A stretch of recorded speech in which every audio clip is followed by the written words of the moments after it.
Hello everyone and welcome back to my classroom. My name is Leo, also known as Professor Leo over on Twitch and Omega Leo as a game dev. And to start off with this video, I want to explain the reason for the switch in the game engine for our tutorial series, which is basically due to Unity's recent changes in their pricing policy and basically disregard for the community when they kept changing around the terms of service without a notice. Basically, all this idiocracy with their decisions, and basically I got tired of it, and so I decided to move away from them and instead focus on a more open source alternative that also supports C#, which allows a better porting of our previous games, which is in this case Godot. And basically with that out of the way, let's get this started. So first off, we want to go download Godot. The version of Godot we want to download is the Godot engine.net, which basically supports C#. The other one only works with GD script. So let's download it. It's already done. Let's open it. And what we can do is just extract this folder, and you can place it anywhere you want. In my case, I place it in another drive, so I don't need this extracted one. But if you want, you can do that and place it in the desktop anywhere you want and just open it. So I'm going to open mine. And here it is. This window is basically the project manager. It's where all your projects show up. It's like Unity Hub. And basically what we want to do is go into new project, specify the name of our project. In my case, it's going to be a roguelike. As can be that one. Let's just create the folder. And our version control metadata is Git. Basically, Git will allow us to have a source control that will make it easier for us to roll back our changes in case we break our code or something like that. We can just do a rollback and our code is back together. So create an edit. Okay, it goes. And here we have our project. So now what I want to do is basically create a bit of a folder structure to better organize our project. So for starters, I want a runtime folder.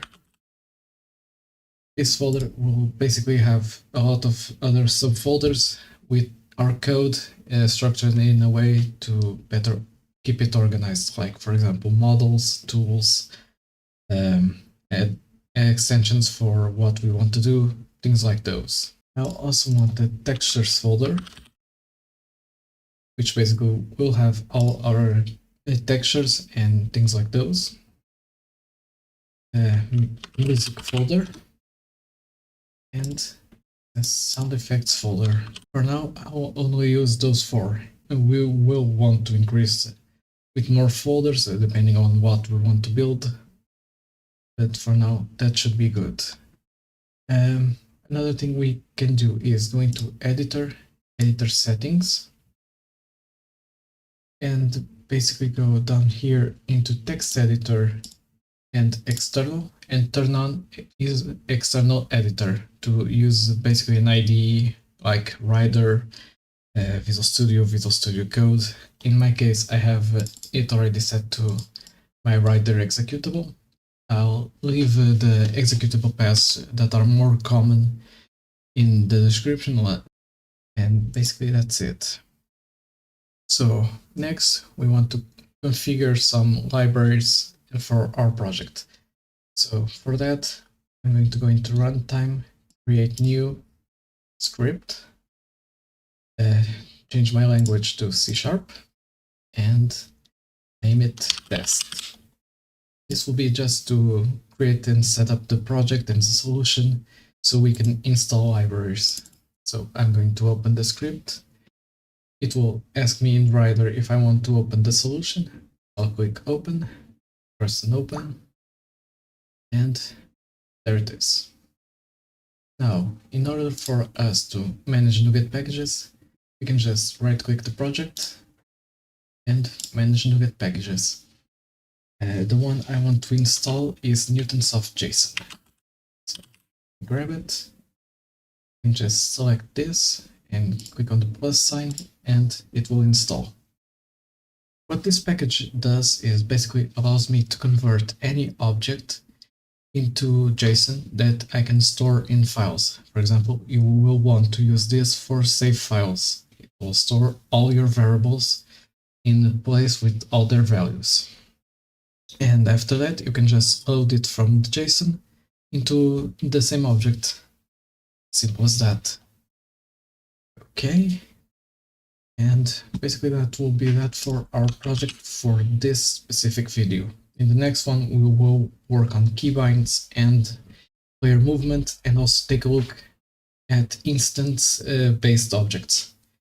That will be explained more in detail in the next video, so keep an eye out for that. Before ending this video, I want to basically set up the Git for our folders, for our project, I mean. So I'm going to go into the folder where I have it. There it is. It already has the git ignore and the git attributes. What the git ignore does is basically any file name or folder you specify in it. For example, if I go to open it in my notepad, it will basically say to ignore the .godot folder. So when you, for example, do a change, that folder will be ignored and never be sent to the server.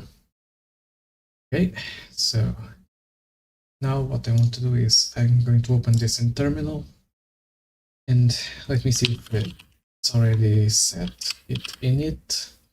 What the git init does is basically initializes the git local repository for your changes. Okay, there it is. Now, I want to go to GitHub and basically set up my repository there first. So here it is, GitHub.